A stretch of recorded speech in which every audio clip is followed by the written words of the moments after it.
देखता तो वो पहचान नहीं पाता कौन रामू कौन राजू है इन दोनों में से। एक शाम हरिया अपनी पत्नी से बोलता है, अब तो बुढ़ापा आ गया और अब पहले जैसे हाथ पैर भी नहीं चलते। हाँ, अब आपकी और मेरी उम्र हो गई है, अब मुझसे भी घर का काम नहीं होता। क्यों ना रामू और राजू के लिए सुंदर लड़कियां देखकर उनकी शादी कर दी जाए। हाँ भाग्यवान, तू बोल तो सही रही है, लेकिन मुझे रामू की फिक्र है क्योंकि उसे काम में आलस आता है और वह कैसे अपना गुजारा कर पाएगा। बातें करते करते दोनों सो जाते हैं।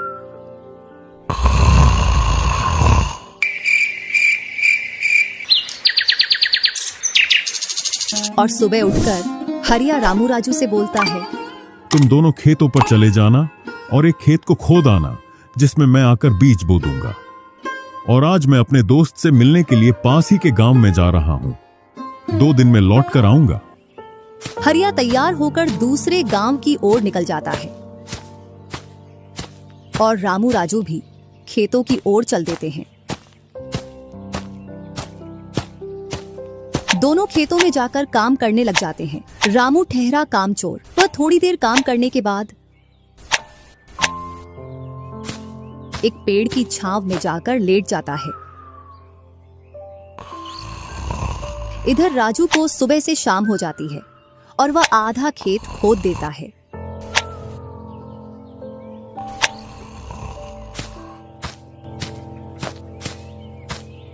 और हरिया भी अपने दोस्त के पास पहुंच जाता है। अरे भाई हरिया, कैसे आना हुआ? तुझसे मिलने की इच्छा हुई तो मिलने आ गया। चल अच्छा है, पहले भोजन करते हैं, इसके बाद गप्पे लड़ाएंगे। दोनों साथ में भोजन करते हैं। हाँ भाई हरिया, सुना, सब कुशल मंगल? हाँ भाई, सब कुछ कुशल मंगल है। अब तो तेरे दोनों लड़के शादी के लायक हो गए होंगे। हाँ, दोनों शादी के लायक हो गए हैं और खासकर मैं तेरे पास इसीलिए आया हूं कि कहीं दोनों लड़कों के लिए लड़कियां देख आऊं। वैसे अपनी भी 2 बेटी हैं और दोनों खूब होशियार और चंचल है। अब दोनों की भी उम्र शादी के लायक हो गई है। अगर तुझे कोई ऐतराज ना हो तो क्यों ना इस दोस्ती को रिश्तेदारी में बदल दी जाए। इतना सुन हरिया बड़ा खुश होता है। जब वह दोनों लड़कियों को देखता है तो दोनों बहुत ही सुंदर थीं।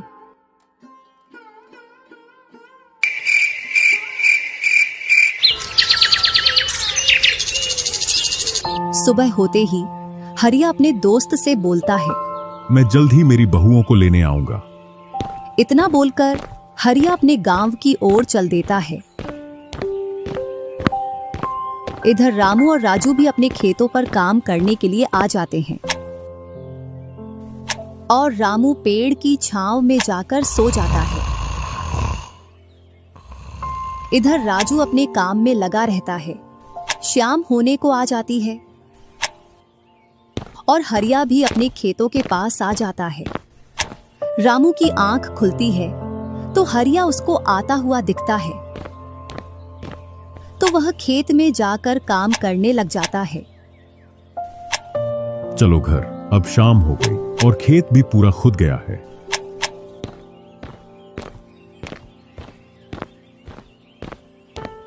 तीनों साथ में घर पहुंच जाते हैं। हरिया अपनी पत्नी और दोनों लड़कों को बताता है कि वह इन दोनों की सगाई पक्की कराया हूं।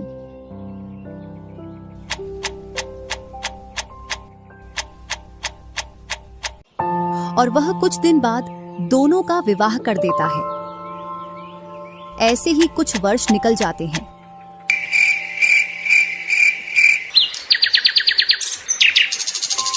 हरिया और उसकी पत्नी का स्वर्गवास हो जाता है और दोनों भाई जमीन और घर का बंटवारा कर लेते हैं।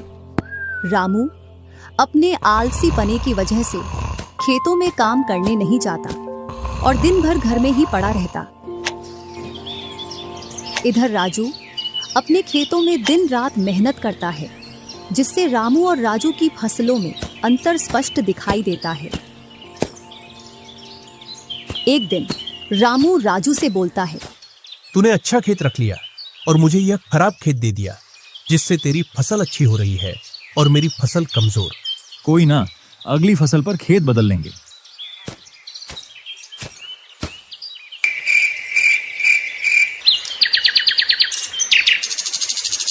अगली फसल पर रामू राजू से खेत बदल लेता है और एक खेत ज्यादा ले लेता है। फिर भी राजू खुशी खुशी उसे खेत दे देता है। राजू के हिस्से में जो खेत थे उनमें फिर से वह दिन रात मेहनत करता। इधर रामू कभी काम करता तो कभी काम नहीं करता।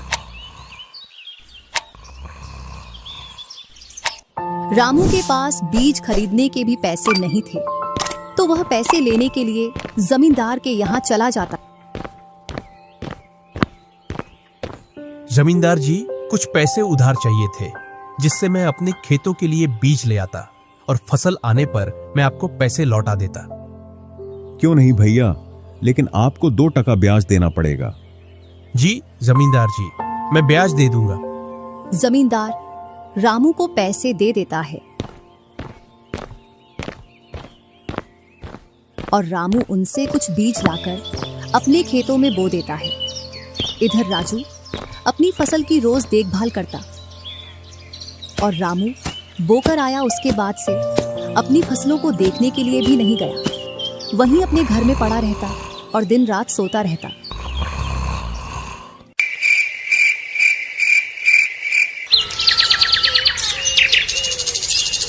एक दिन जब फसल पकने का समय आया तो वह अपनी फसल देखने के लिए खेतों पर गया और फसल देखकर बोला, अरे इतनी कमजोर फसल!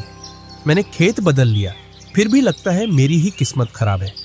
जो भी जमीन में लेता हूँ उसमें अच्छी फसल होती ही नहीं है। ऐसे कहते हुए वह अपने घर आ जाता है और अपनी पत्नी से बोलता है, राजू की फसल तो अच्छी है, बस हमारी फसल ही कमजोर है। ऐसा कैसे हो सकता है? ऐसा तो होगा ही। दिन रात जो घर में पड़े रहते हो और खेतों में समय समय पर दवाई पानी नहीं दोगे तो फसल ऐसी कमजोर रहेगी। फिर बोलते हो किस्मत खराब है। किस्मत नहीं, मेहनत करनी पड़ती है। चल चल, मेरे को मत सिखा। अगर किस्मत ना हो तो कुछ भी नहीं होता। अगर मेहनत से कोई बड़ा बनता तो सबसे पहले गधा बड़ा बनता, क्योंकि उसके बराबर कोई मेहनत नहीं करता। और जो मजा जिंदगी में सोने में है वह मजा और किसी चीज में नहीं। बस इनको तो सुला दो, सोने के अलावा और कोई काम ही नहीं है।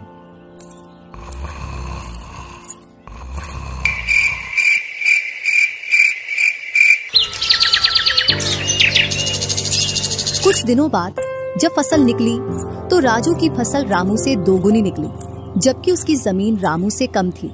रामू फसल को देखकर बोलता है, इस फसल को बेच कर आऊं या खाने के लिए रखूं? इधर जमींदार जी को भी पैसे देने हैं। अब इतनी सी फसल से कैसे काम चलेगा पता नहीं।